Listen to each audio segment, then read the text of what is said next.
All right, ready? I would like to call to order the Board of Education meeting for Tuesday, May 3rd, 2022. Are there any speakers related to closed session topics? There are no speakers. The board will now convene the closed session. All right, see everybody in a while. Lori, I may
proud of, and I'm very proud of her, and she'll be speaking next. Thank you. Thank you. Next speaker is it Nevaeh? Did I say that right? Nevaeh Hurd. Yeah. Can I please have one extra minute? Or like 30 seconds? I think it's 2 minutes. Unfortunately, we can't make any exceptions. Thank you.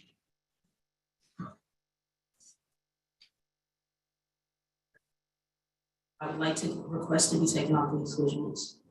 I am on the exclusion list because I have 162 unexcused absences, and I am not here to defend you.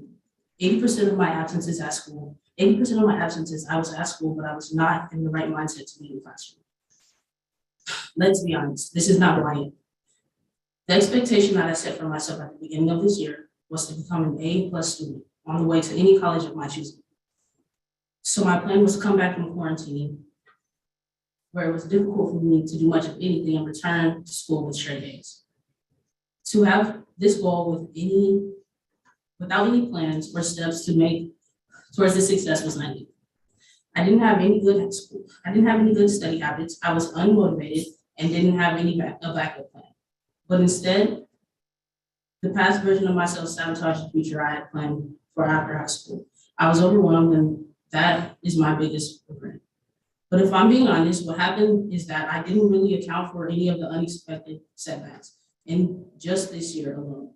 I was forced to move up abruptly from my home. I spent 3 weeks being homeless and had to take time I should have spent on homework trying to figure out how to make money from my living situation. It was hard for me to stay motivated when I heard about the death of my friend due to gun violence.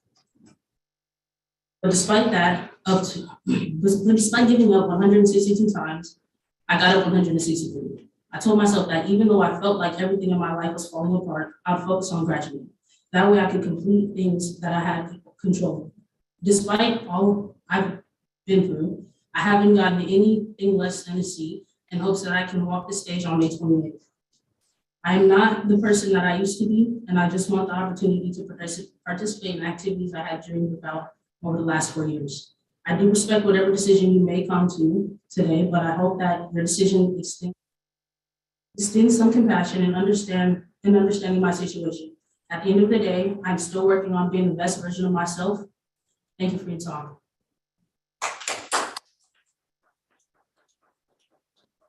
Thank you for sharing today. It was very great of you. Thank you so much.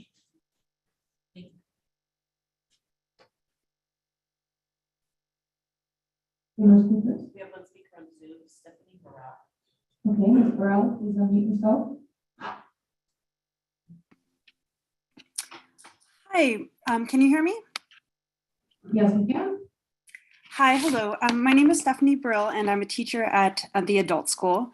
And I'd like today to talk specifically about the question of the pay discrepancy of New Haven adult school teachers as compared to other teachers in the district.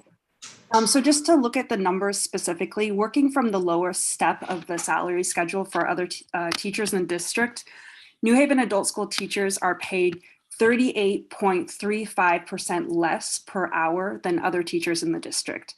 So another way of looking at this, our starting salary is 37.39 per hour.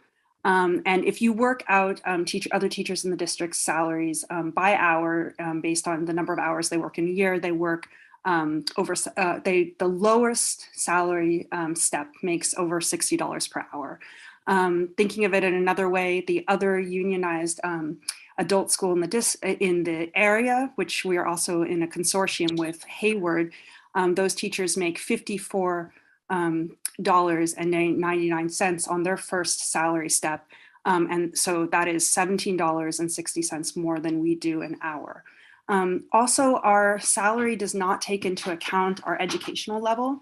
So this is standard practice, as you know, for teachers to make more based on how many credits they have earned above a bachelor's degree.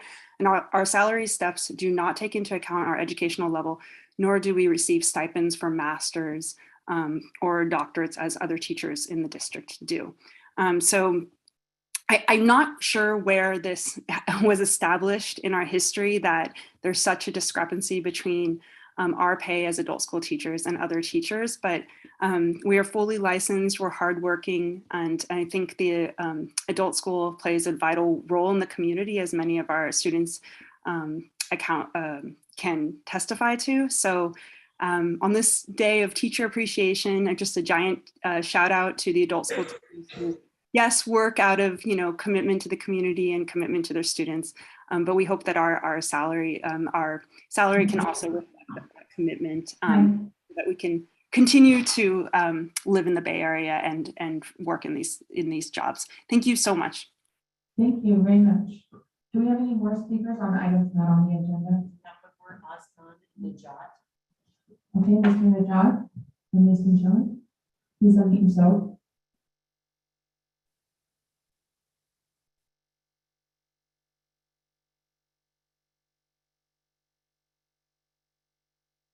Hello, good evening. Can you hear me? Yes, we can. I'm sorry. Good evening. Yes, my name is Mr. Najad. Actually, I'm Osman Najad. I'm a teacher at the adult school teaching ESL, citizenship, and also high school diploma program. First of all, I want to be grateful to be a teacher at the New Haven district, and I enjoy very much teaching at the adult school. And adult school is a place where actually allowed me to contribute to my community. Second of all, as you all know, that the cost of living in the Bay Area continues to rise, and it's very difficult to live here with the same pay as before to meet financial obligations. Therefore, I'm asking this district to consider an increase in adult school teachers' salary so we can continue to passionately serve the community that desperately needs our adult education services. By the way, I'm a former ESL teacher.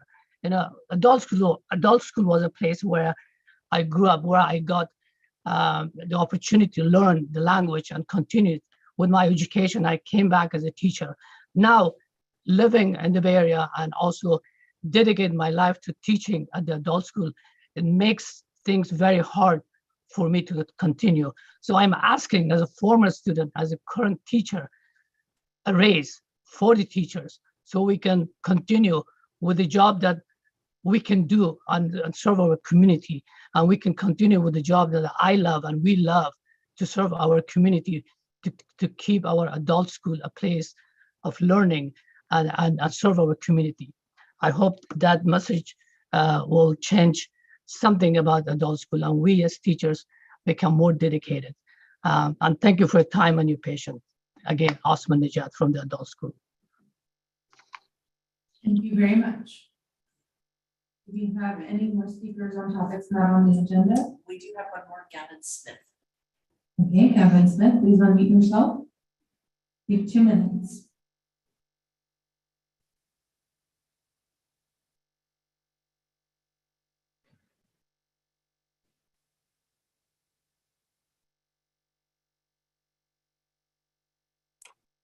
Good evening. Can you hear me? Yes, we can. Okay.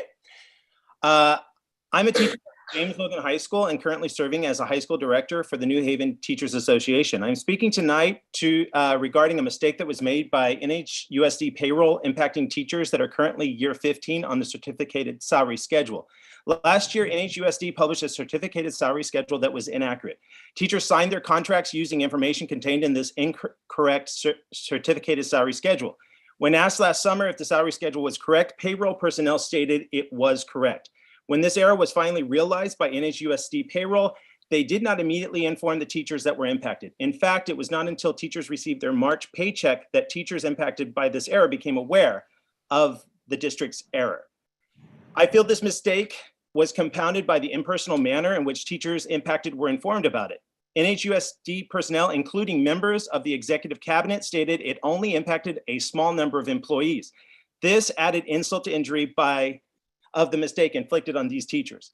I appreciate the sentiment of tonight's resolution that communicates the district appreciation for certificated employees. However, the thinking that goes behind the statement that the mistake only impacted a small number of employees is incongruent with the authentic appreciation of the job these teachers do and their real value to our district. This mistake should never have happened, and it must never happen again. True meaning and meaningful appreciation would not simply be an apology, it would be actual and measurable action. I do not know what actual and measurable action can be taken by this board, but perhaps by speaking to you as our trustees, a better resolution may be achieved. Thank you. Thank you very much. Any other speakers on topics not on the agenda? Okay, we're on item 7.1, which is hearing of visitors on topics which are on the agenda. Just a reminder, if you want to speak, please submit a blue card up front or raise your hand in Zoom, or if you're joining by phone, press *9. Each speaker will get 2 minutes. Are there any blue cards for topics on the agenda? There are. We have Michael Gardner on the Asian American Pacific Islander Resolution. Okay, Mr. Gardner, please. Hello, everybody. You know I just love the microphone. I saw this on the agenda and it made me think of how fortunate I am to be from this area where Asian American culture is just culture. It's just people I went to school with, people I grew up with, people that were my friends and my frenemies, co-workers, bosses, students. But I wanted to praise in particular one Asian American Pacific Islander person that's made a big impact in my life, and it's actually Joe Cluangelis, the president of NGTA. When he came into there, I thought about the idea of leadership a great deal and found out that I had a very white understanding of what leadership is. And there's nothing wrong with that because shut the front door, I'm white. But it was very much focused on communication and organization, which is important, but it's not the only thing that's important.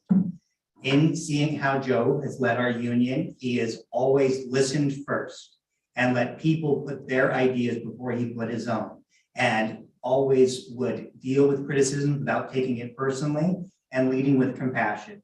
I am a better person because of his impact in my life, and since it's a month just recognizing Asian American Pacific Islanders, I want to end like I'm a suck up, but I want to recognize the great things that Joe has done in making me a better person. Thank you. Thank you very much. Are there any speakers on items which are on the agenda?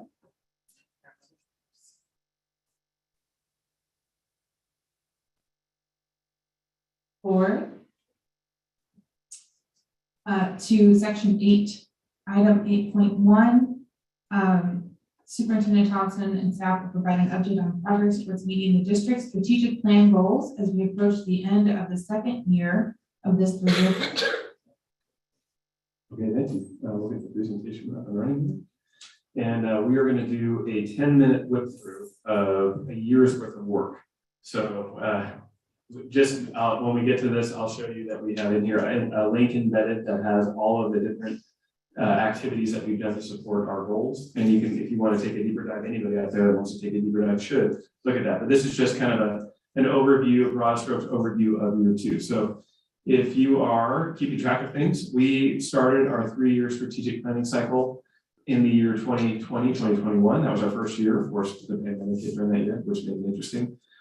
We are finishing up year 2, and next year will be the 3rd year of the 3-year cycle, and then we'll begin the process again. So it's time, if you're going down looking at the list of things we do this year, it's time for us to take a moment and appreciate the different things that we were able to accomplish.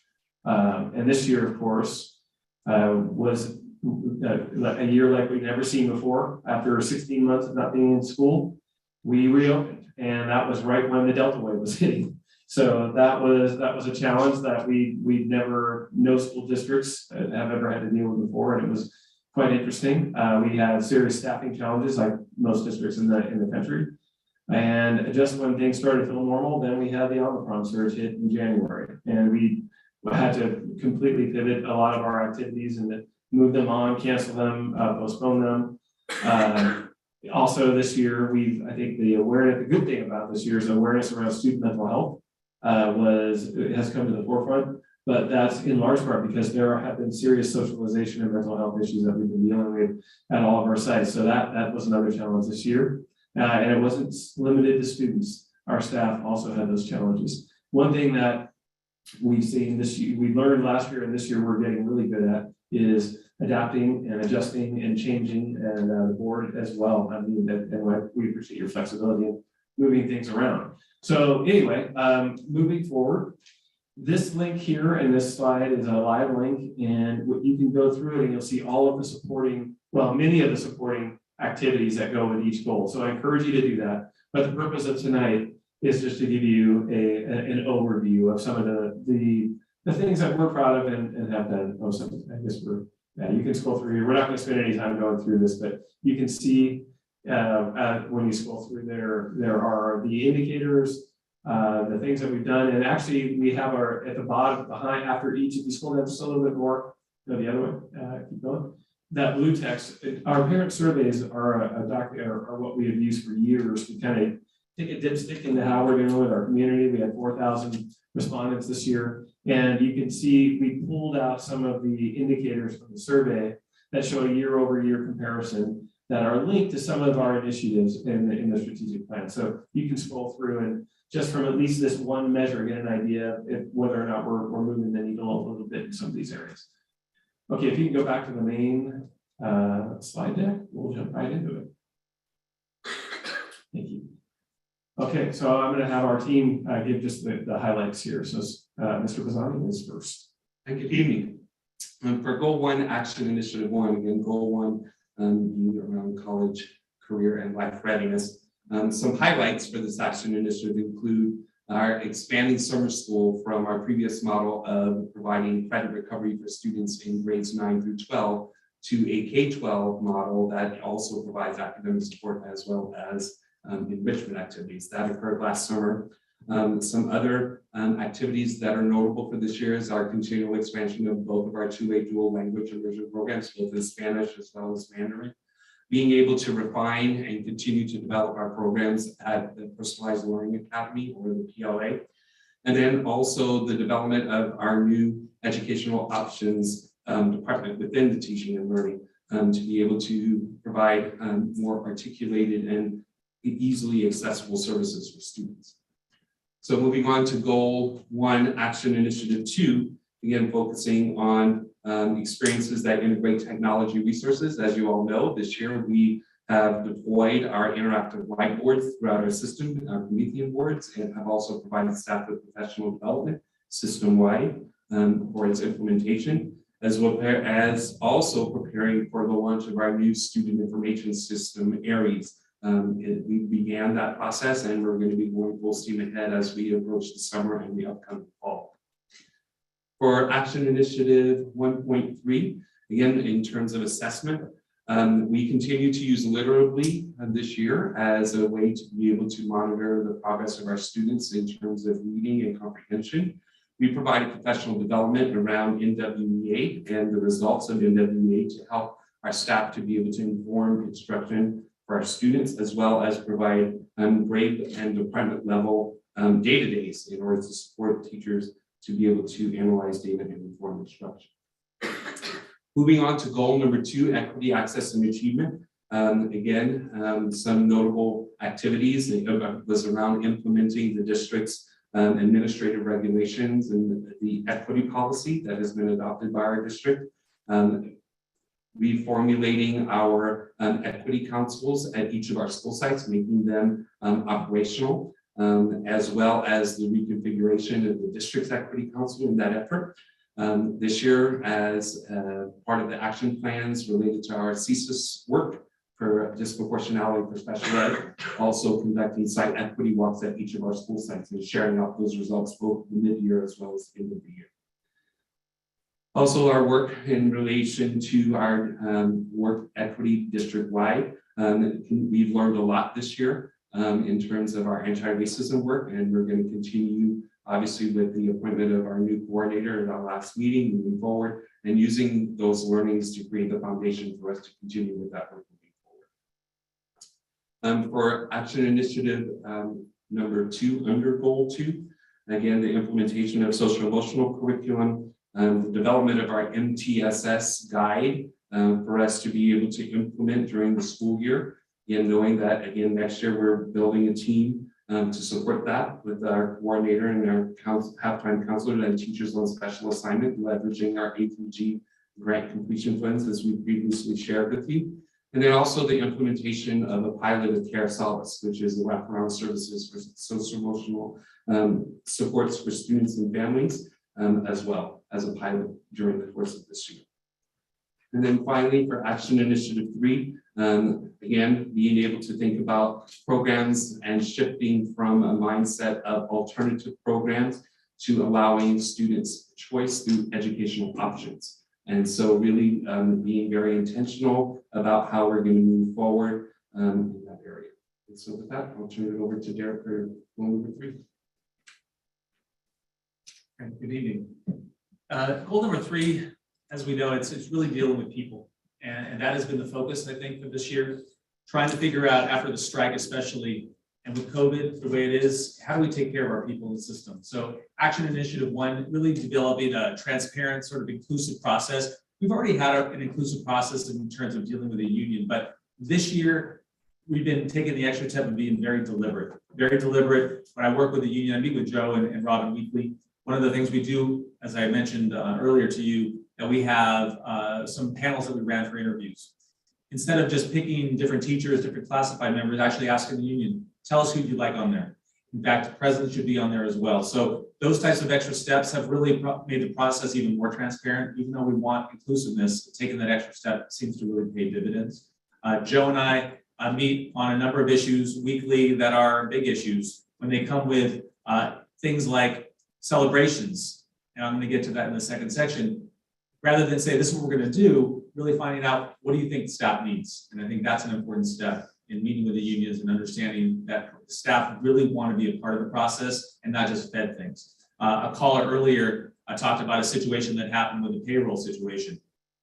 What they don't know is that Joe and I have been working on a resolution trying to figure out the best, most human way to fix that. And that is actually happening and something that Joe's going to be able to share with his staff tomorrow. So that's a good thing. These are the types of things that happen on a weekly basis. It's really an adaptive approach.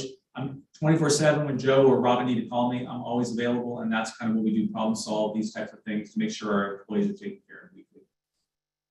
Okay, number 2, in terms of attracting a workforce, one of the things that we try to figure out is how do we celebrate? How do we make sure that people feel good? We're going to be talking in the next recognition after this is done about the induction process. And that's a really important piece. We also want to make sure that you understand that we've been going around trying to do things to celebrate our staff. Rather than do Teacher of the Year this year, one of the things we talked about with both union presidents was, do you think you want to do that this year? And their suggestion was, why don't you go around and recognize all our staff and do these things like group year floats and Sundays and things just so people know, doing donuts and breakfast in the morning. Do things like that so people understand it's not just about one person per site, it's about all the staff. With COVID this year, it's been so difficult. They want to make sure that everybody's recognized. And on the last one, this is probably the biggest one. With COVID, Sherry Benefield, Michelle Concepcion, and Marcus Lamb, I know, and other people that support them, they have been instrumental in trying to figure out how do we institute programs, people, PD to support our staff this year. With wellness, whether it's Nina Barreto or Tiffany Papa George, or testing at every site for COVID to make sure it's real simple for our staff and our community. That's one of the things we really focused on. Trying to figure out in the future, how do we get things through Kaiser and other supports through Keenan to have like a wellness program that's free for our employees, those types of things. Or we want to make sure that our staff feels supported through this very difficult time. And this year has been the most difficult that I can remember. So we hope that some of the things we've done has really helped in those areas.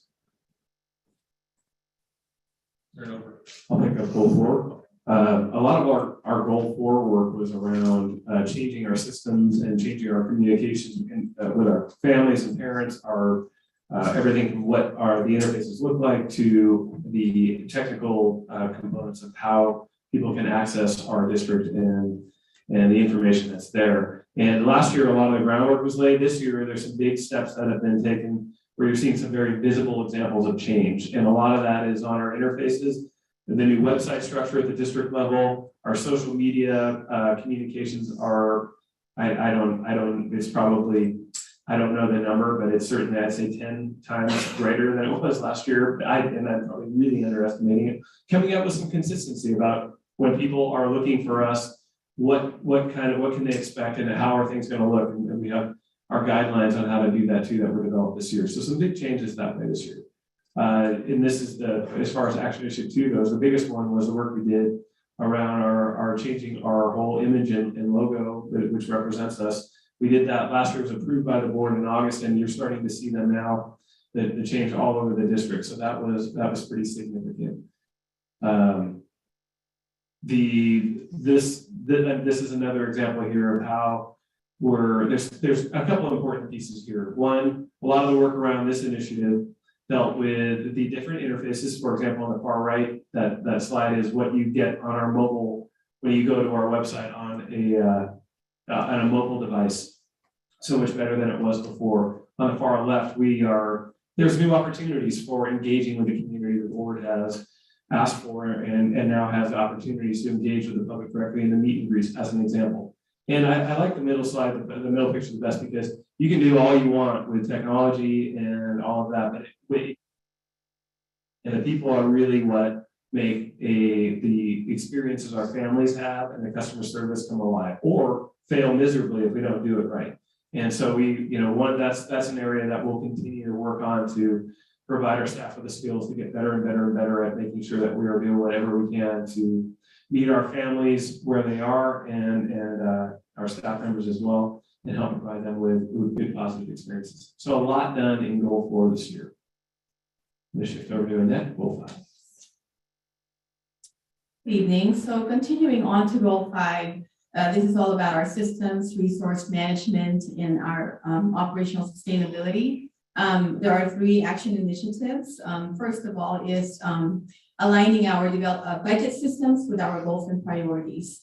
So as you recall, when LCAP came on board, one of the tenets of that law is actually an even more pronounced alignment between our financial resources and our programs. It's the mindset that programs drive the budget, and that is what the LCAP did. So that alignment has become even more critical and actually is demanded from this new funding mechanism and also the LCAP. So the work of Mr. Pisani and my work were very tight to the hip because of this initiative. Other things that we are doing with regards to this action initiative, and some of what I'm going to share actually can cross more than one action initiative. But for example, you all know that beginning next year, universal meal is going to happen. So all the full task effort that staff had been doing in collaboration with the digital services department in communicating this with our site principals has become very instrumental. So the work has already been done prior to it being implemented next year. It is that critical. And what is the goal there? Well, we're going to be able to feed all our kids, right? Because we are being allowed to. At the same time, knowing that, and not to go down to the rabbit hole, but knowing that the forms or the paperwork that's needed, there's not a whole lot of incentive for our families to do that now, but we are communicating and reminding them that is even more important because, as you know, we get funding from the federal government and state that way, and that is where the alignment comes from. With regards to Action Initiative 2, let's see, I want to make sure I talk about everything else. Another thing that kind of across action initiatives is the move of our central kitchen. You recall we convened a 7-Eleven committee. We got a lot of help from some community members who did a lot of the heavy lifting. And why I'm talking about this, it's one of those where there was a full-blown assessment of our facilities in making sure that, we use them. That could also provide some benefits with regards to a funding stream, with regards to making sure we are leveraging them to the best that we can leverage them. So that's one of those things that kind of cross multi-discipline or multi-action under Goal 5. Now, we can't deny our bond program. All we need to do is walk our sites. We have Pioneer, that brand new 2-story building, the maker spaces at our elementary schools, the new and improved modernized swing over at Searles. And of course, we are making a lot of progress with regards to our playground equipment. All of the Promethean boards, we have that because of our Measure M bond program. all the additional devices that we had to roll out and all the technology tools that we had to in response to a very different way of teaching and learning in the last 2 years. I also want to make mention 2 big projects that we are in the middle of, which is the comprehensive security surveillance system that we are implementing in all of our sites. We expect that to start probably in the fall. And also the HVAC or energy efficiency project that we also have started. We are in the middle of those programs. And one of those actually, we are leveraging ESSER 2 money because it does provide that language with regards to indoor quality. So we're able to use that synergy with our bond monies that we can all put together to get the most bang for our buck. Action Initiative 3, Enrollment Stabilization Plan. This is not unique to New Haven. Our state have lost and continue to decline. If you recall, we did a demographic study and that projects continuing decline in our district. Now, what would it be without all the efforts that we've done? And by those, I mean all the different programs that we know have attracted families from outside our district. We know that we only need to go out in the roads and we will see buses and transits with all of these banners, you know, telling our story and reaching out to folks so that they can check out the programs that we have, and that helps mitigate or slow down that decline that we've all been experiencing, at least in the last decade. So those are what we've done in terms of Goal 5, and happy to share all of those with you. Thank you. Okay, so this is the time of year where we take stock on what we accomplished, what we didn't accomplish, and we make adjustments. And those adjustments on the programmatic side are usually reflected in our local control accountability plan, and you'll have that coming to you in June with the new program allocations for, again, aligning strategic plan with educational initiatives and budget all in one with the adjustments that we've made based on the progress this year. And then once you approve that, and well, we're not waiting for that actually, but once our work really begins heavily in June, July, where we just start really getting the plans for next year in order based on the new LCAP, which will launch us into year 3, the final year of our current strategic plan. And with that, I'll turn it back to you. Thank you very much. Are there any questions for the staff on this introduction item? Right. Next, we will have item 8.2, our induction accreditation recognition. Mr. McNamara. Great. President Choi Mallory, members of the board, and Superintendent Thompson. If you're familiar with the WASP process that happened at Logan this year, it's a process that's very, very laborious, and it's something that you always hope for the maximum accreditation so they don't have to have people from the state come back again and do the visit. What we have in this district is what used to be called BITSA, if you're familiar with it, for new teachers. We were sort of known around the state and maybe the country, and induction is what it's called now. And Jody Schwartzbar and Kathy Hampton are the ones who run it for us. Sherry Benefield oversees it in my department, but those two received the full accreditation, which is 7 years. We just got that. I think on the 6th of May, they're going to get the final report. I was sat in on the last meeting, and where the people from the state who came to visit spoke so highly of the work that was done. Those two, Kathy and Jody in particular, who were really, I want to call out tonight. On National Teacher Recognition Day, it's kind of appropriate to do that. One of the things in Goal 3 that's really important is attracting and retaining teachers. Our induction program is something that allows teachers in our system to clear their preliminary credentials. If they don't do it here or through an induction program, they have to pay for that service somewhere else. We actually do it here and they don't have to pay for it. And so they have to go through a 2-year program with Kathy and Jody, but it's really, really, really rigorous, but it's also really something that keeps those teachers here. When we get people who go through the process with them, we want to make sure that those teachers stay.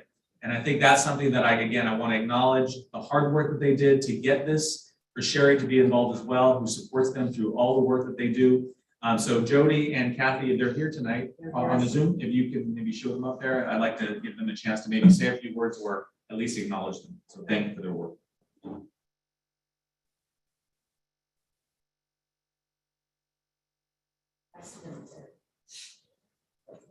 Can you have them maybe?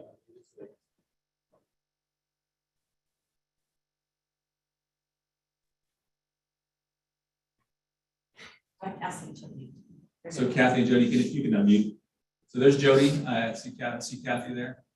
So you guys, I don't know if you guys want to say anything, but Dan, we want to thank you for the work you guys did and really acknowledge that to get this is not easy. And then you guys, I know you put a lot into it. So anything you'd like to say? Thank you for acknowledging the program. It is something that we've both worked with for many, many years and something that we believe in. A couple of aspects which stand out to the both of us that we appreciate. One is that from the beginning of BITSA back in the early 90s, New Haven's program has always been a local assessment program. And with that definition, what it means is we have been able to design our program as we think best fits the needs of our teachers and our district while meeting these state level standards. When we work with our stakeholder groups, our consulting teachers, our partners, the candidates themselves, our policy board, and different topics come up. And if changes need to be made, we are able to make them immediately, being a local program. So that is of great value to us, as along with having a long time support from the district level. Another feature which Kathy and I both value are the number of candidates we get who are New Haven graduates, let me say, who've gone through the district as students themselves, whether they have gotten their credential through Cal State East Bay, our largest feeder of beginning teachers, or any other credentialing program.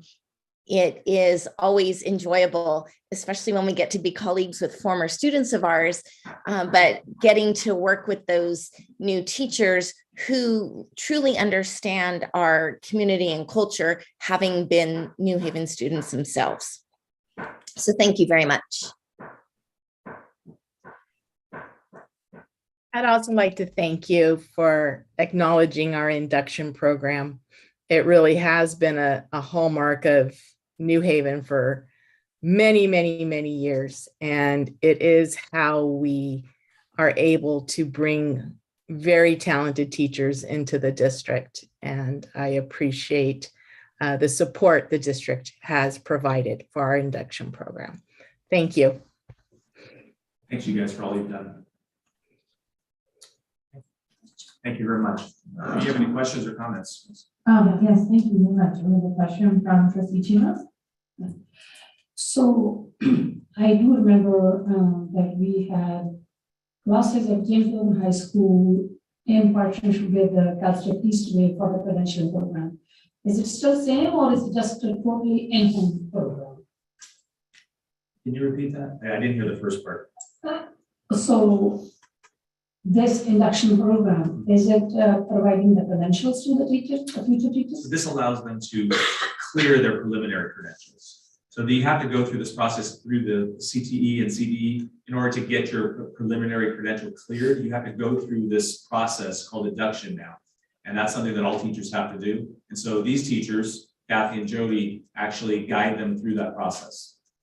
So do they actually provide the education, or just how the program works? So Jody and Kathy can jump in, but they do lots of training in services PD for them after school, after hours. Sometimes they have subs to do it as release time, but I'll leave it to Kathy and Jody. You guys want to jump in and explain a little bit about how that works with you, how you support those teachers?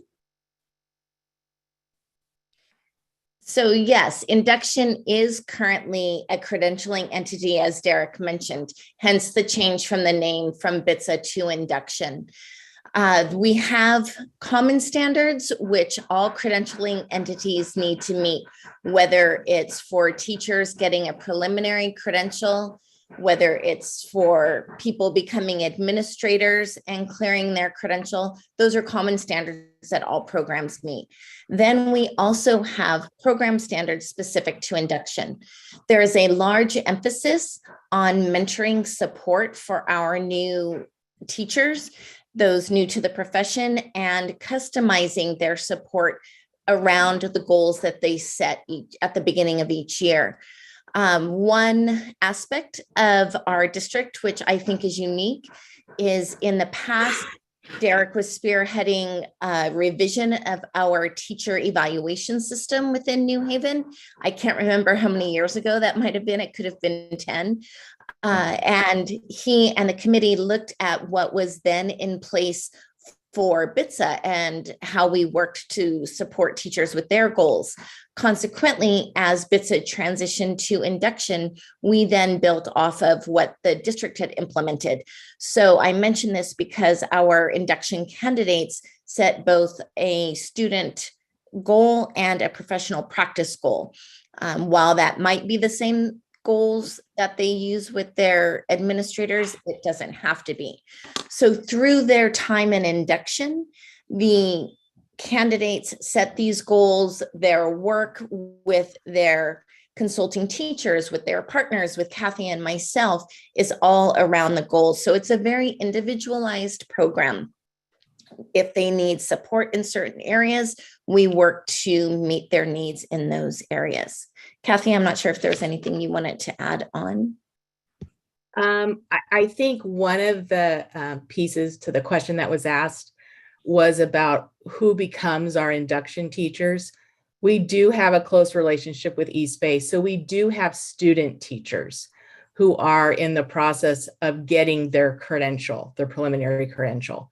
Many of those teachers then get hired and become part of our induction program, where they have the 2 years to clear their credential. So they have a professional credential after those 2 years of induction. The last piece I would say is that we're calling out Jody and Kathy for the work they did for the accreditation, but the other piece that's kind of behind the scenes is we have a consulting teachers matched up as partners with all of these new teachers, and Kathy and Jody oversee that group of teachers. They're like the best and the brightest in the district. They're all matched up with these different new teachers. And so that's really a great partnership, and that's something that really, that's the stuff you don't always see, but that's the stuff that happens at the site level that's super, super important.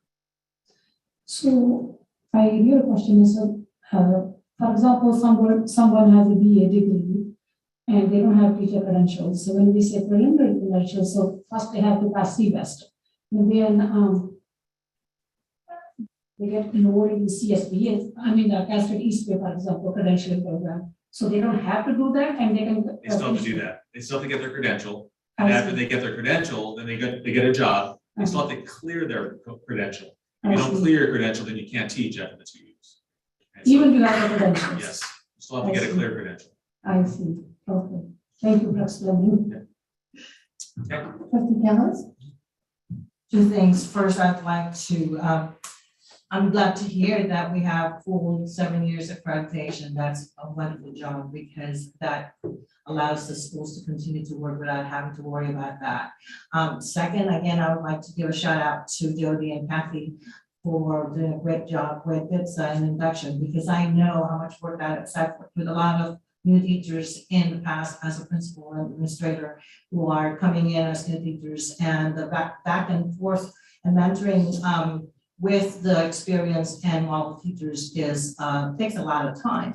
So thank you so much for what you've done, and we continue to attract the best for our district so that we can continue what President Mallory continued to say, to have the best district in the Bay Area now, instead of not just in town. So thank you for what you do. You make everybody look really good, and you make a good community of learners. Thank you. Thank you very much. Any other questions? All right, thank you so much, Mr. McNamara. All right, we are on to section 9. Our next item is 9.1, our board resolution update. So the board at our April 19th meeting passed a resolution honoring the Transgender Day of Disability. So we have So we, not only did we pass the resolution, but to honor that day, we flew the transgender flag at all of our sites and had an official flag raising. And here you've got some pictures of that event. We had the club from Logan help us out with a bunch of students there and some the staff. So that was a great way to kind of honor, bring the resolution to life a little bit and honor our transgender students. So that is the update on that. Resolution is there as well. Wonderful. It was so great to see the glee on the students' faces as we together raised the transgender flag, and I'm so happy that our students could see that flag and know that this district supports them. Right, the next item is 9.2, items from the board and superintendent.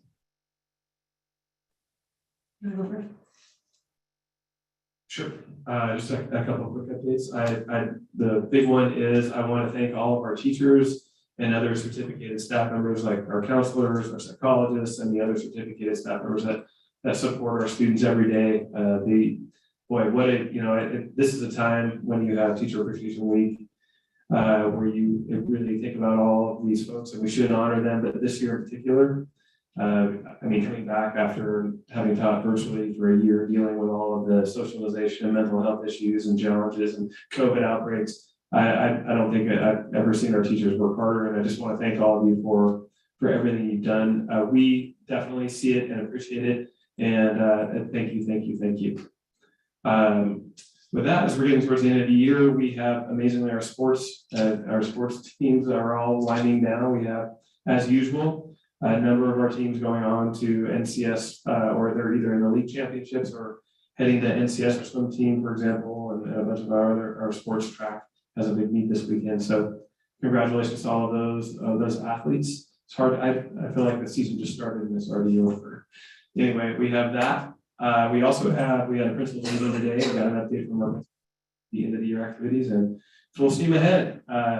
Sure, Bonnie, I'll talk about the senior ball coming up here, but we've got a lot of big events ahead of us and a lot of excitement about what's coming. So that is it for me. Thank you. Student member Calderon, would you like to give your report? Sure. Happy Asian American Pacific Islander Heritage Month, but also happy Teacher Appreciation Week. As a student, in New Haven, I've been blessed to have some of the greatest teachers. Again, in the greatest district in the Bay Area. I've been blessed with so many teachers. Miss Hampton being up there, I was never in her class, but I worked very closely with her class as a student at Alvarado, and Ms. Schwartzfarb, just seeing her as well, being able to have her class next year, I know that I'll be taking, and I even have a teacher in the crowd, Mr. Greg Snelling. He's been one of the most impactful teachers I can say for student leadership.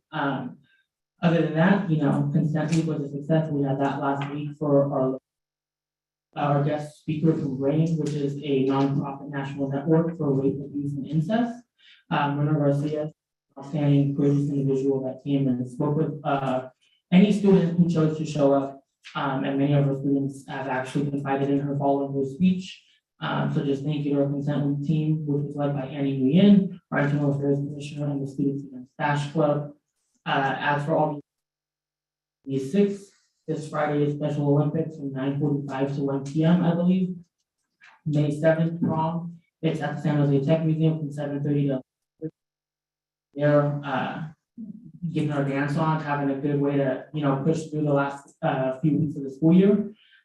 May 13th is our Powder Puff Rally and Game. We have a lot of info out there already. We are continuing practices and. That's really one of our great money makers to help us prepare for the upcoming school year and all the events that leadership puts on. Unfortunately, the senior picnic on May 20th has been canceled due to just a various amount of things, but all the seniors will be able to hopefully, our seniors will attend prom, enjoy one last time together. They have the grad night and all that great things coming up as well. Tonight, I'm also invited to join us in the gallery. Next year's James Logan, ASB board rep for the 2022 to 2023 school year. Mohammed Khan, she's sitting right over there. She will be serving next year's term as the James Logan ASB student board member. Other than that, we've done elections, we've done amazing, great things when it comes to looking at how we're going to continue to, recover from all that we've been through with the pandemic and so many other things. But we have chosen our leadership class. We've started to, strategizing events.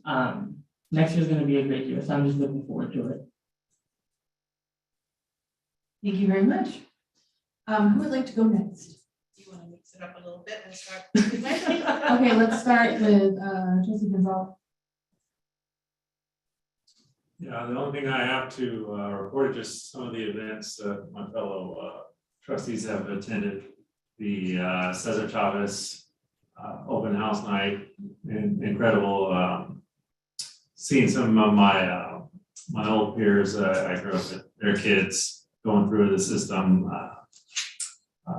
running into them and talking to the principals, just a great experience. And then IBC, that was also great, running into a lot of, I didn't think that many people in town. I would know we just happened to know some parents there, so which is a great experience. And then I also made it to the night the girls softball, Logan softball team, and my niece is on that team, so I was able to watch their game, and they're doing a fantastic job.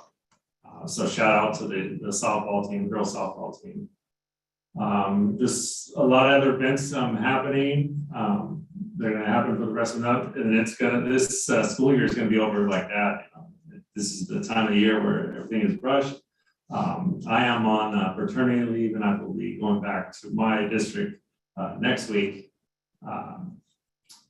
So yeah, that and yeah, so soon. Didn't take a leave here, but stay strong. There's a lot of things going on here. Super excited to look forward to. Yeah, but that's all I have to report tonight. Thank you. Thank you. Trustee Csva, do you want to go next? Sure. So I was also able to join some of the meeting events at our city shuttle school, as well as in our IBC middle. Thank you, Dr. Thompson, for your leadership for bringing that idea to host these events. So after the pandemic, it was much needed. Very positive experience. And also I was able to attend a couple of Air Force ice cream teachers appreciation week. There was things to some of our teachers, but I was expecting more participation. Maybe we can have, I suggested already to the staff that maybe we can have some like fresh foods or something, because ice cream might not be very healthy for some of the teachers. So Vegetables. yeah. Why not? Yeah.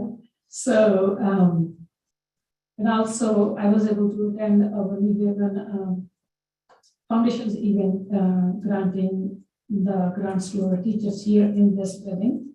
And I appreciate that. In the past, I have just seen the pictures when the teachers they have gone to the classrooms, but I think it was good to bring the teachers here in one location and hearing about all those different ideas teachers have proposed for the grants. So it was a good event.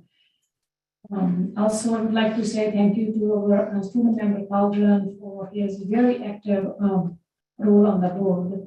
I really appreciate that when 12 years back, when we recognized that the first time, this role has evolved a lot. So I really appreciate that you are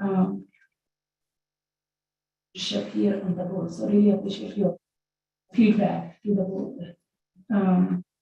I looked at your emails, the email you sent it to us last time. So there was only one event I could attend, which is Special Olympics. That's on my calendar.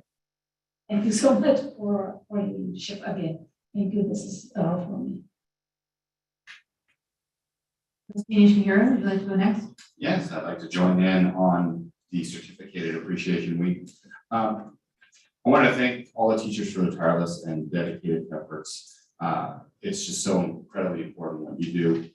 I often ask students, you know, who the teachers are that have had the biggest impact on them. And I hear a lot of names. And there's some recurring patterns in there that I hear as well. One of them is Jody Schwartzfar, the other one is Michael Gardner. And you know, Michael Gardner came up today and he advocated for a student. And that shows one thing, and that's that he cares. And like all teachers in New Haven, you know, it shows that he cares. To that end, one of the things that I'd like to do is, I don't know what role the board plays in, you know, in the exclusion list for it certainly is something to look at, but I just would love to know, you know, what the board can do and is positioned to do in coordination with site administration. It's typically not something that the board gets involved in, but I'd like to see what we can do within the process that we have to show some understanding and some empathy for the journey that the student has taken. So with that, there's no direction here, but just I wanted to call it out that that's something.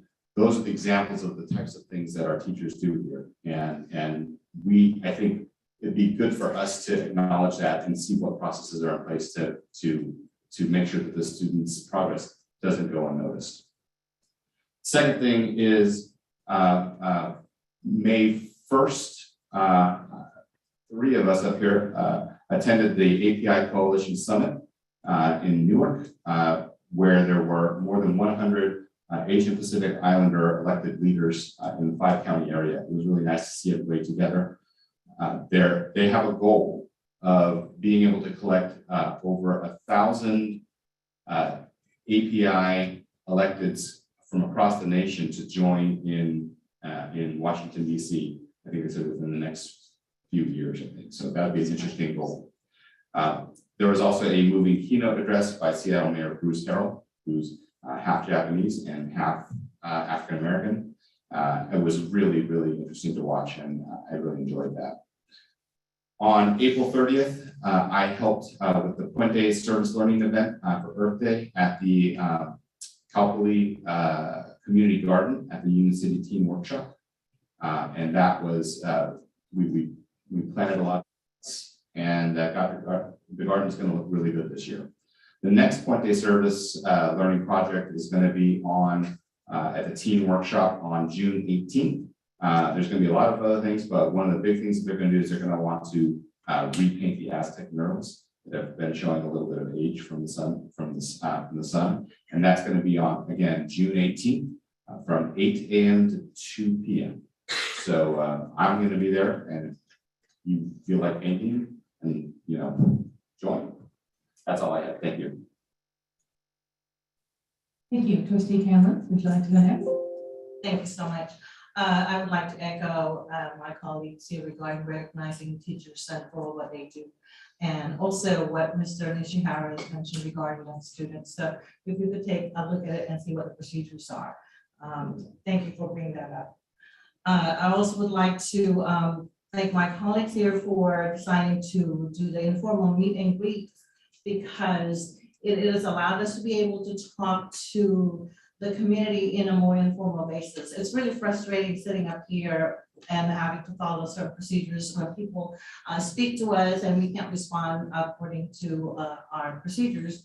It is frustrating for me just to sit here and not say anything. So this meet and greet, please, I encourage everyone to come and see us, talk to us, because they're really wonderful. In one of the sessions we had, I was so excited. I met a couple that I have not seen over 20 years. And when I've seen them, they were newly engaged couple, and now they have 4 kids, and some graduated from Logan already, and one graduating this year from Logan, and another one at IBC. So it's really exciting to be able to see people and really talk to them one-on-one and have a two-way conversation rather than just us listening and not being able to respond to whatever questions being asked to us.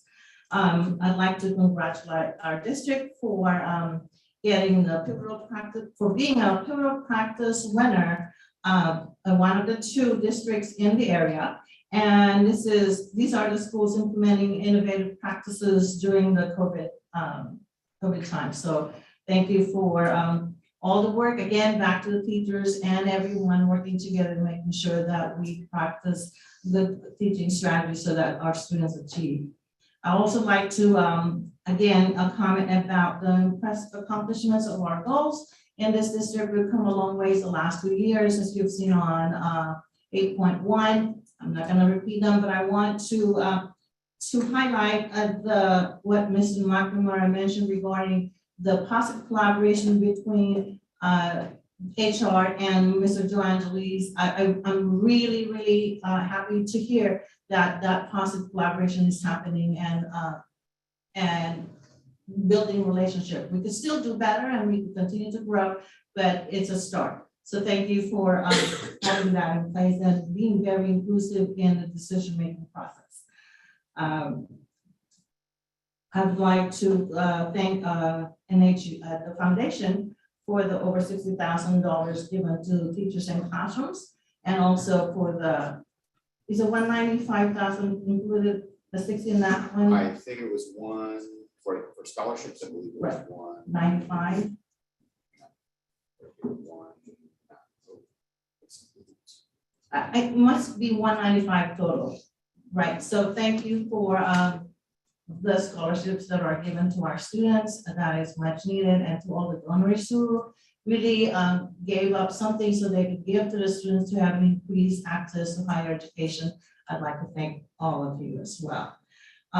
And I would like again to give a shout out to Logan High School for doing so much work to make the WAS successful and get full accreditation.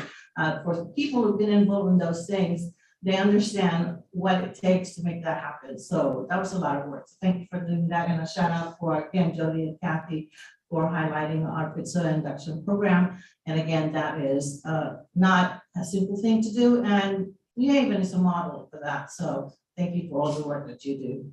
And lastly, but not the least, I was with Trustee Nishihara at the API Coalition Elected Officials Summit last Sunday as well. Yes, on our Sunday afternoon, we were there. It was 5-hour long. So it was inspiring and wonderful to see dedicated people who will come on their weekend to make sure that we have a future. And as Mr. Nishihara mentioned, that the goal to increase that to 1,000 and in Washington, D.C. in the next few years. And for the younger people, I'd like to continue to request that they reach out and have a mentor to be able to get you from point A to point B and eventually to where you want to be. And for people who are in leadership right now to take the extra time, as Mr. Trustee Gonzalez had mentioned earlier, to mentor younger ones to take part in leadership so that you have a seat at the table. Because if you're not sitting at that table, your voice is not going to be heard.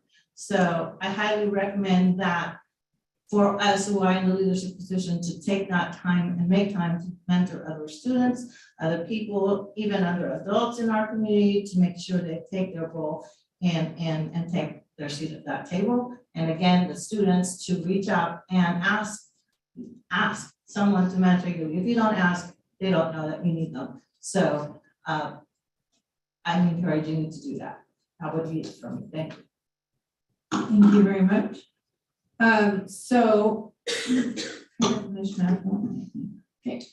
So on the 23rd, I had coffee with the trustee at Hippie's Brew on 11th Street. We had a good representation of student, parent, and teacher, and we had a wonderful conversation. And I will be continuing to have hang out with me and have coffee. Maybe another trustee will be there. The next one would be May 21st at 9:30 a.m. at Hippie's Brew on 11th Street.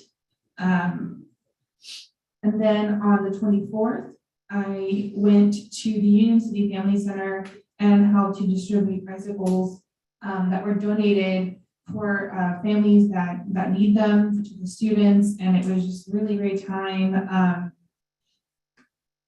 helping the kids pick up their bikes. I even got to help adjust some seats and and decided that some of the kids were sized incorrectly, and so we were able to help them, and it was really a great time, and it was just one of those times where you're just so proud of our district and what we do. This Union City Family Center really is a gem in the East Bay area.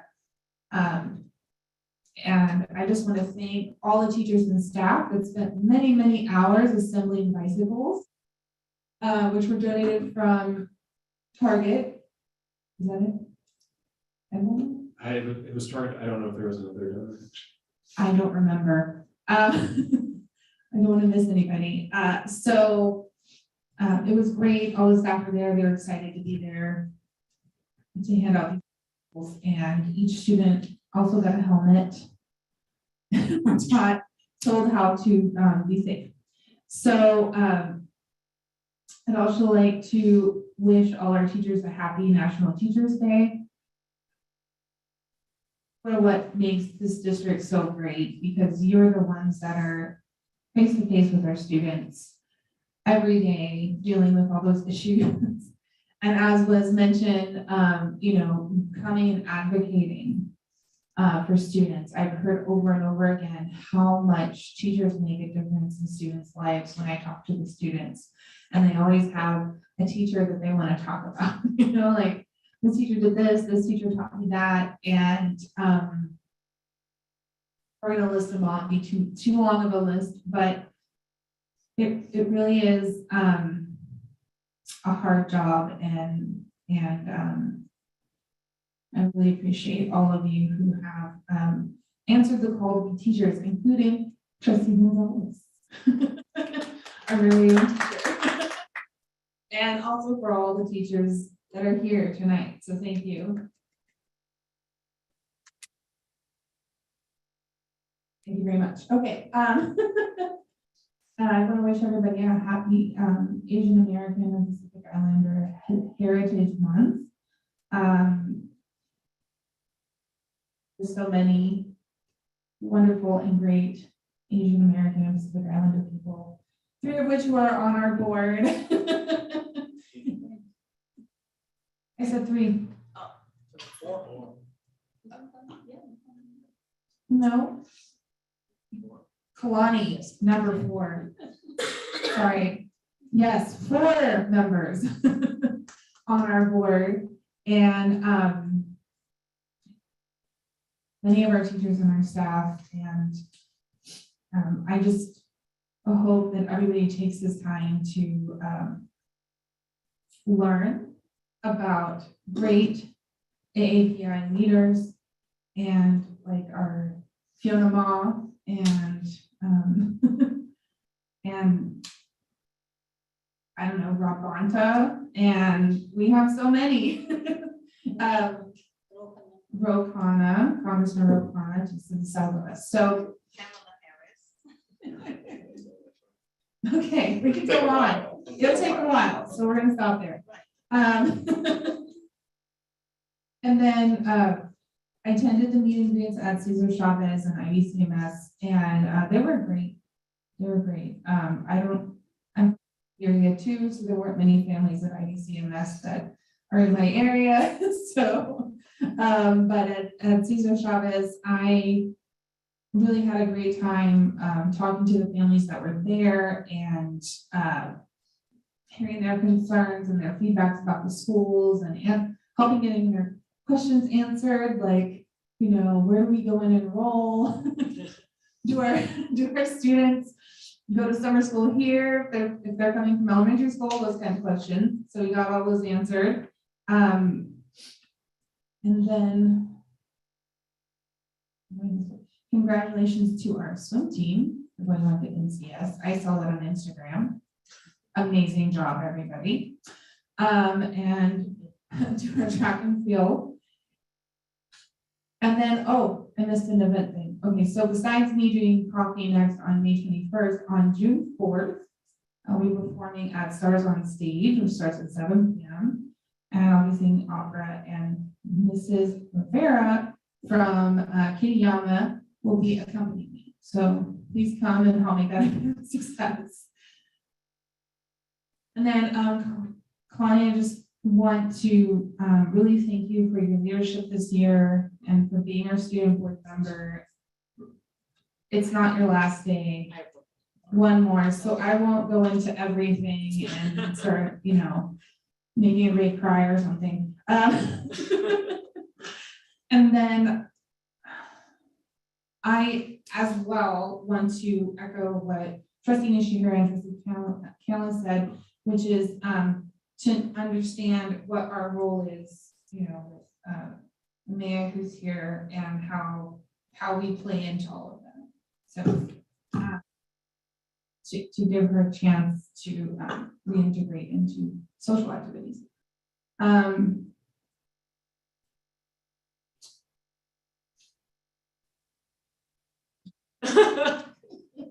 that's it. I'm done. Can I add one thing? You just reminded me, one of the parents asked Trustee Gonzalez at the meet and greet, what exactly does a board member do? And we said, how many hours do you have? Yeah, no, not many people really know what we do. Oh, I'll do that. Okay, so we're on to committee reports. So item 10.1 is the report from the Budget and Finance Committee. Member Canales, Member Gonzalez, do you have anything to report? Next week we have a meeting. Okay. 10.2 would be report from the Communication and Advocacy Committee. Trustee Nishihira, you want to take that on? Sure. Last meeting was April 20th. We got an update on the Emmanuel School website. We reviewed training documents and also video status. We have the status of training videos. Sorry, that came out wrong. We also discussed a proposal for school site logo redesigns and or refreshes. And we talked about a draft proposal for SEO and search engine optimization and digital ad campaigns. One of the things that you'll notice today that we talked about were all the bus wraps that have kind of become commonplace now, because Hayward has one, Newark has one, we have one. It's starting to become a little bit like table stakes. And so what we want to do is we want to see how we can actually reach audiences in a much more cost-effective and targeted way. So we're looking at the next playbook for that. And so the Communication and Advocacy Committee will be looking at that. We have our next meeting on May 12th. Thank you. I don't know how many secrets we can really have. Okay, item 10.3 is a report from the Policy Review Committee. Yet our next meeting is tentatively scheduled for June 14th. I have a comment. Report No comment.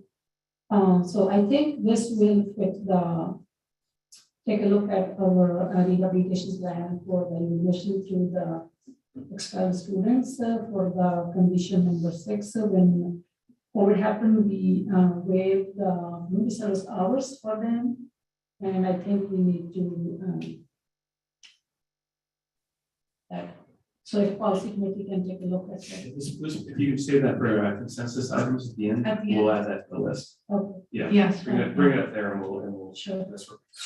Any other committee reports? Foundation? Oh, so are we on 10.4 now? Or are we? 10.3. We're on 10.3 still. Okay, so we're moving on. We're moving on to 10.4. Okay. Yes. Okay, yes. I've got two committees. First is the CSBA Delegate Assembly. I'm just going to jam that in here. I guess it's the subcommittee. And so, well, it's not a subcommittee, but it's something that I'm representing. We have a delegate assembly in Sacramento on May 21st and 22nd. The delegate assembly provides policy direction, elects officers, and ensures that the association reflects the interests of school districts and county offices of education. The staff will be publishing an agenda shortly on Gamut, and as soon as I get the agenda, I will forward it to the board. If you have any concerns about any items on the agenda or anything you'd like me to bring up on your behalf, please let me know, and I'll be happy to bring that up on the 21st at the delegate assembly. Next is New Haven Schools Foundation. Two things to report on that. The scholarship banquet, which is coming up on May 24th, doors at 11 a.m. Program begins at 11:30. It will be at the Center for the Performing Arts at James Logan High School. The luncheon will be catered, an alfresco luncheon catered by Federico's. And the James Logan High School alumni,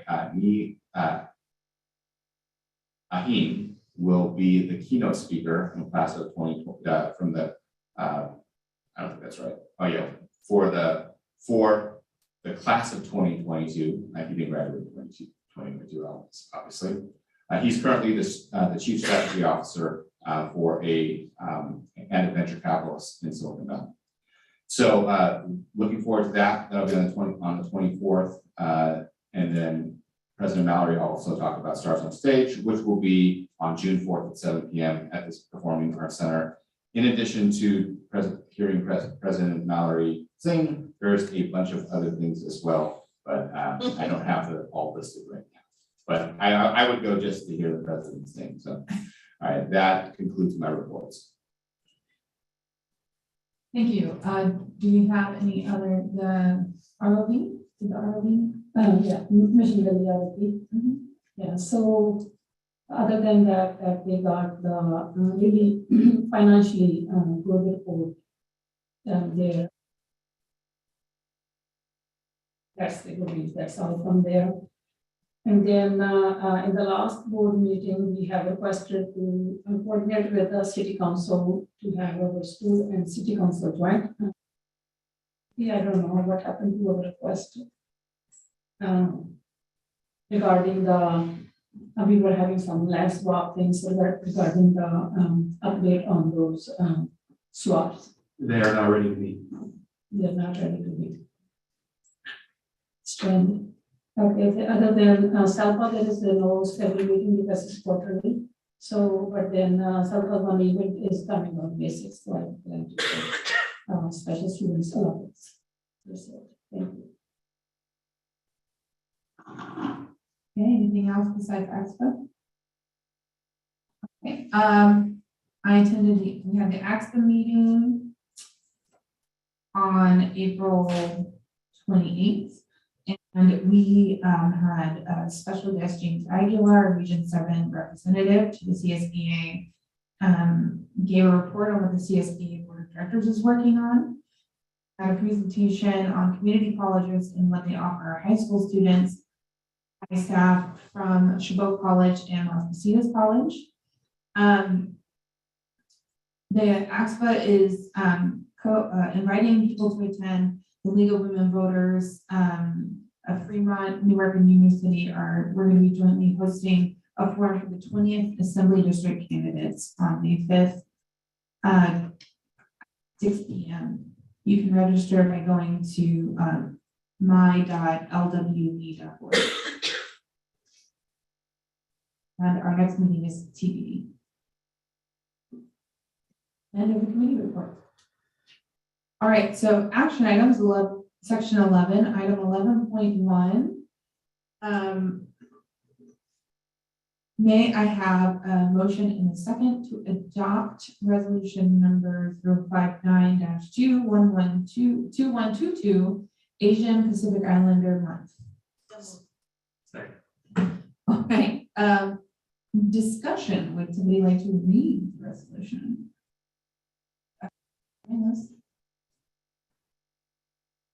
The New Haven Unified School District Board of Education Resolution number 059-2122 in support of Asian American and Pacific Islander and Pacific Islander. Whereas Asian Americans and Pacific Islanders account for 49.3% of our New Haven Unified School District students, which include Asian Indians, Cambodians, Chinese, Filipino, Guamanian, Hawaiian, Hmong, Japanese, Korean, Laotian, Vietnamese, and other Asian and other Pacific Islander students.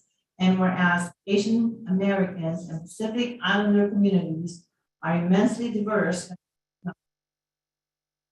hundreds of languages and dialects, wide-ranging socioeconomic characteristics, and distinct immigration patterns. And whereas Asian American Californians account for approximately 1/3 of the nation's Asian population, and whereas 23 million Asian Americans and Pacific Islanders are vulnerable to the growing number of xenophobia-fueled attacks. And whereas Asian Americans and Pacific Islanders contribute greatly to our schools and community, and whereas over 2 million Asian Americans and Pacific Islanders continue to work on the front of the COVID-19 pandemic in education, healthcare, law enforcement, first responders, transportation, supermarkets, and other service industries. And whereas the month of May was selected for Asian American Pacific Islander Heritage Month because the first Japanese immigrants arrived in the United States on May 7, 1843, and the first transcontinental railroad was completed on May 10, 1869, with substantial contributions from Chinese immigrants. And whereas the increased use of anti-Asian rhetoric has resulted in Asian Americans being harassed, assaulted, and scapegoated for the COVID-19 pandemic, and whereas since January 2020, there has been a dramatic increase in reports of hate crimes and incidents against those of Asian descent. Therefore, be it resolved that New Haven Unified School District denounces and condemns anti-Asian sentiment in any form. Be it further resolved that the New Haven Unified School District condemns all manifestations of expressions of racism, xenophobia, discrimination, anti-Asian sentiment, scapegoating, and ethnic or religious intolerance. Passed and adopted by the Governing Board of Education of New Haven Unified School District, County of Alameda, this 3rd day of May, 2022. The following thoughts. Yes, Justin. Just for maybe next year, maybe we can add to that list of specific ethnicities. Thank you.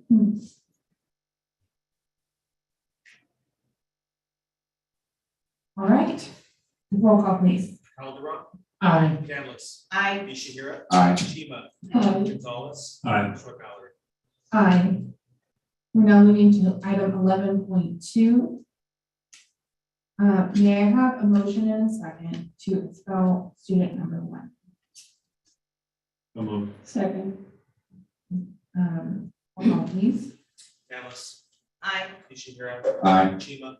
Aye. Gonzalez. Aye. Short Valerie. Aye. Item 11.3. May I have a motion and a second to adopt resolution number 060-2122, declaration of need for fully qualified educators. So moved. Second. Any discussion? Trustee, oh, you're just, you're raising your hand. Okay, roll call. Calderon. Aye. Canlis. Aye. Ishihira. Aye. Chima. Aye. Gonzalez. Aye. Short Valerie. Aye. Next item is 11.4. May I have a motion and second to approve the 2021-2022 James Logan High and Cesar Chavez Middle Comprehensive School Safety Plan? So moved. Second. Any discussion? Roll call, please. Calderon. Aye. Canlis. Aye. Ishihira. Aye. Chima. Aye. Gonzalez. Aye. Short Valerie. Aye. Now we are on to the consent agenda, items 12.1 through 12.10. Are there any items on which trustees would like pulled for separate vote? Trustee Gonzalez. 12.4. 12.4. Okay, any other items? All right, can I have a motion and a second to approve items 12.1 through 12.3 and items 12.5 through 12.10? So moved. Second. Roll call please. Eldra. Aye. Candace. Aye. Ishihara. Aye. Chima. Aye. Gonzalez. Aye. Mallon. Aye. 13, discussion on action items No, removed. no, we have 112.4. That's what this is for? Oh, Yeah, thank you. Okay. Section 13 is for discussion and action on items removed from the consent agenda. We removed 12.4.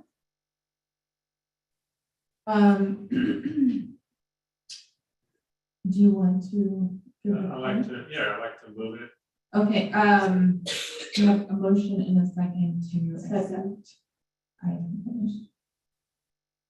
All action items, 050322. Motion second, okay, discussion? Yeah, we're just on the section on the retirees, just like to invite them for our next board meeting if it's possible, have those names advertised.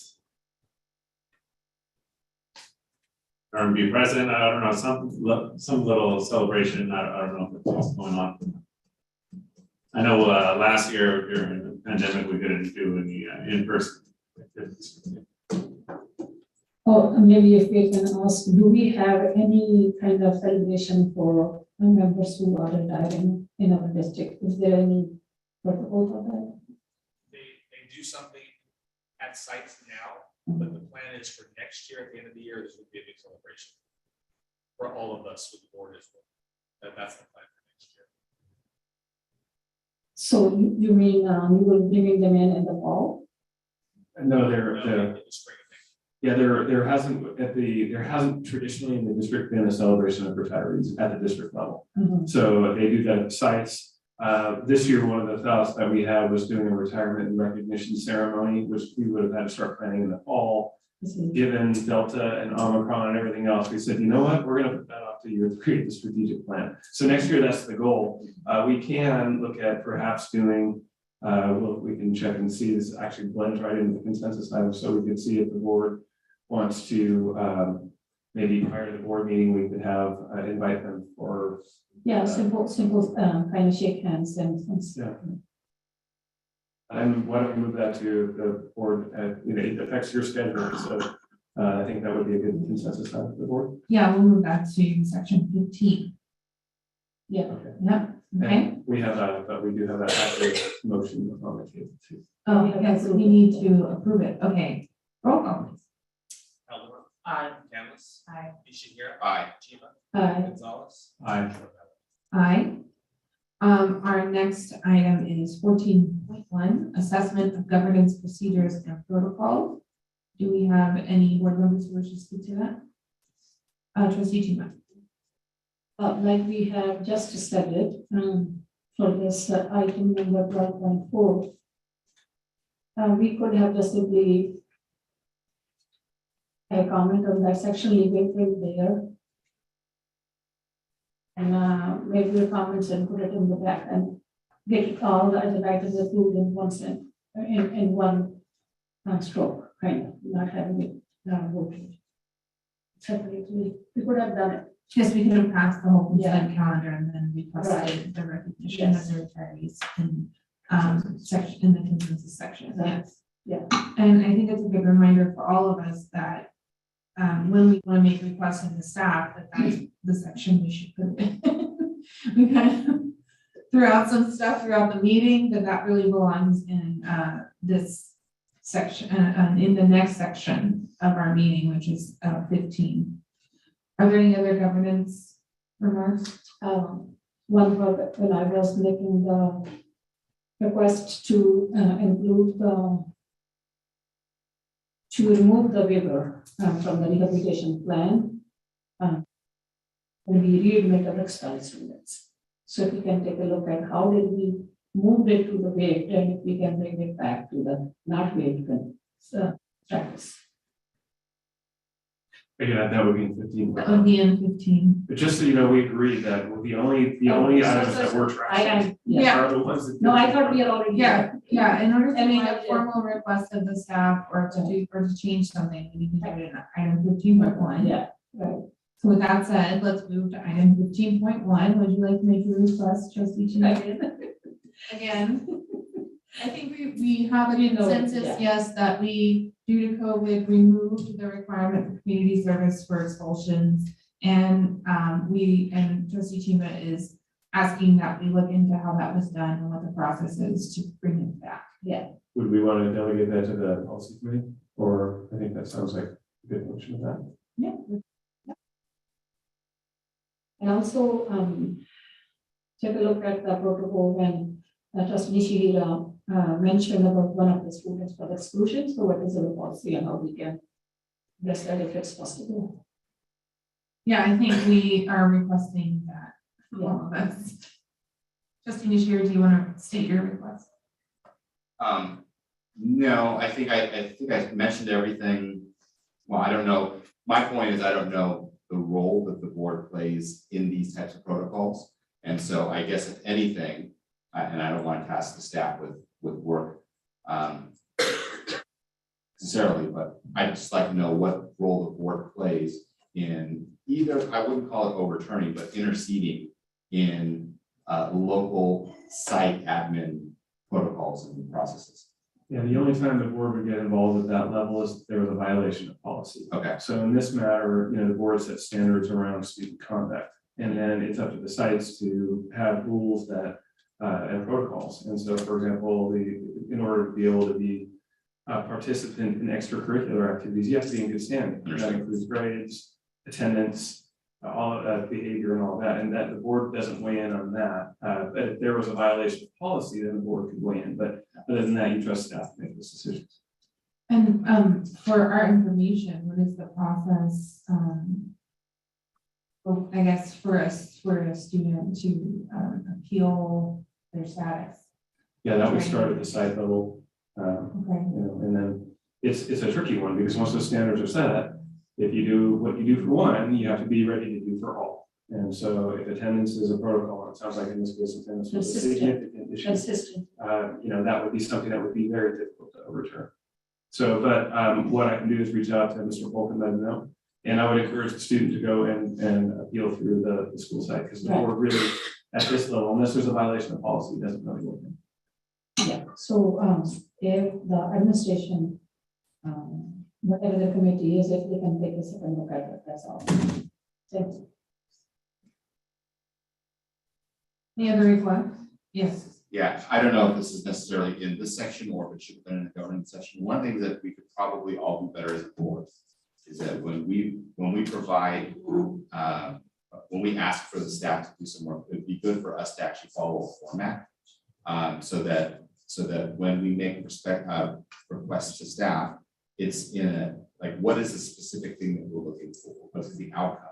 How is it relevant to the work of the board?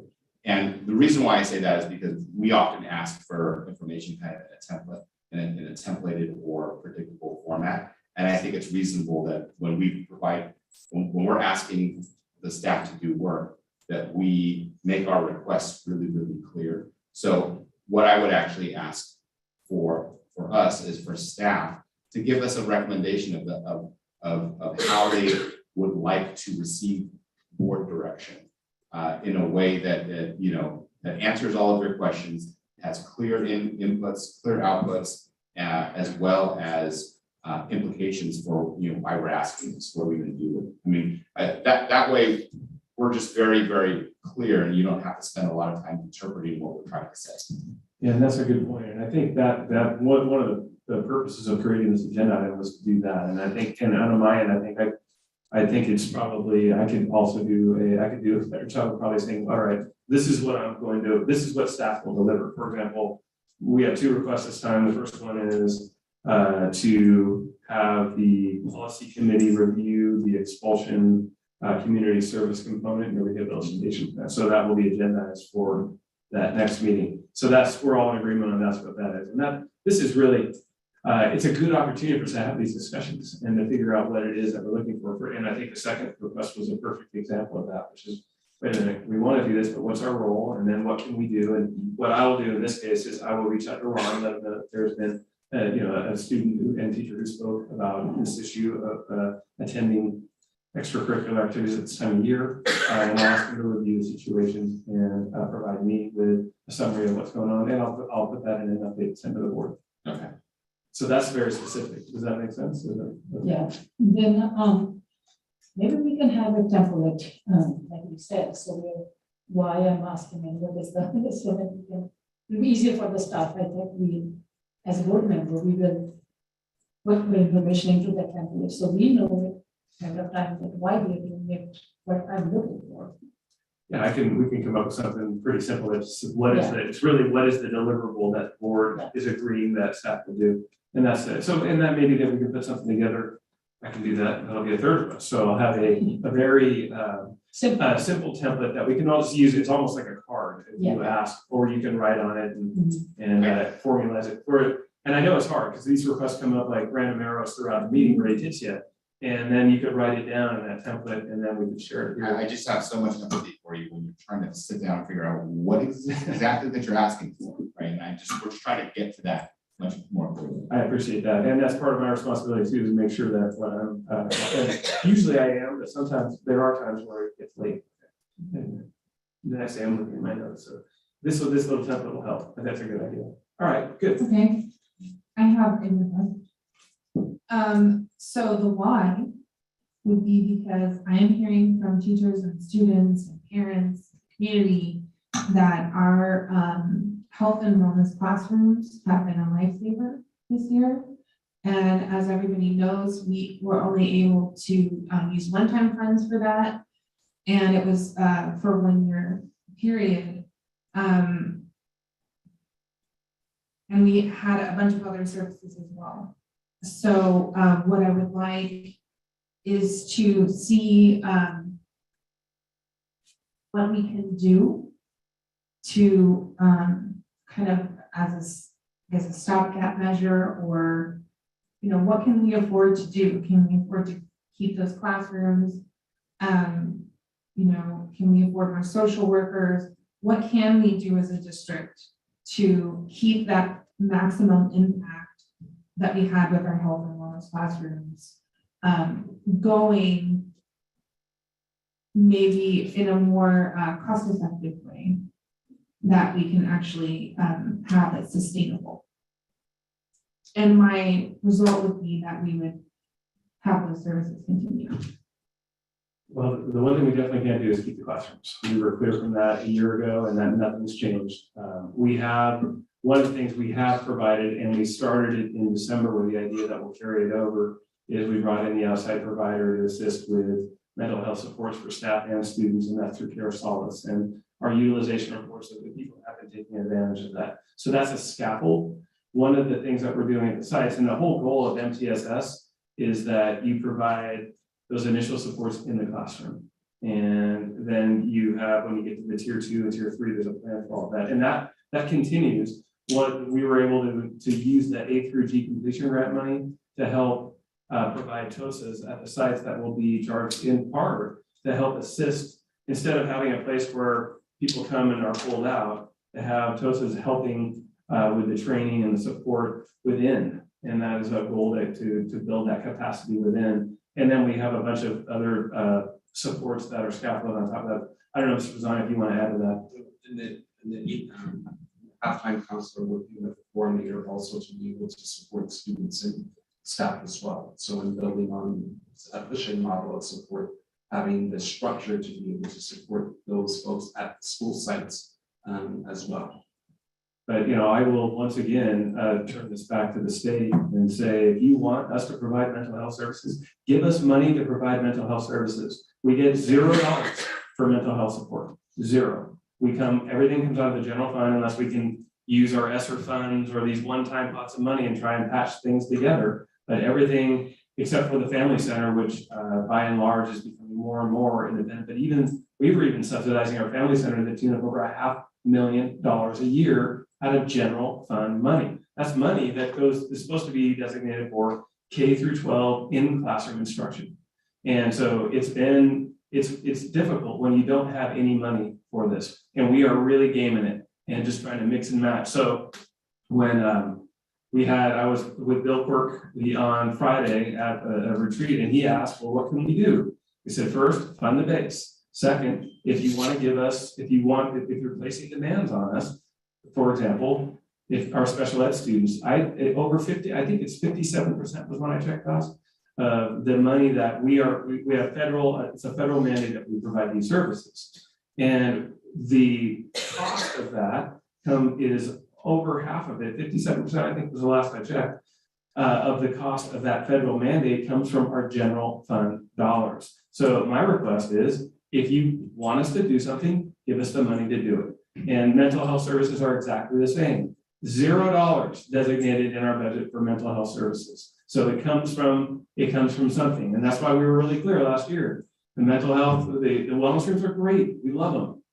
One-time dollars for a one-time service. So we're really trying to mix and match. And that's where, again, MTSS, the idea being that if we're stuck using our general fund dollars for providing these scaffolds, we have to be able to build the system within the system to do it.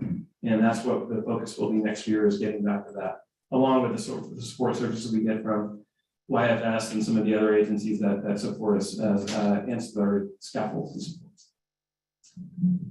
Thank you for all of that information, but my request is that the staff maybe provide a report on how much it would cost to keep those classrooms, and where we might have room in our budget that the board approves to make room for that. And I'm hoping that we can get consensus for at least that much.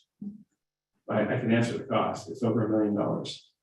And then where we would get the money. I'm asking for a specific report for us to agendize so that we can look at it and decide where to go from there as a board to give direction to the staff.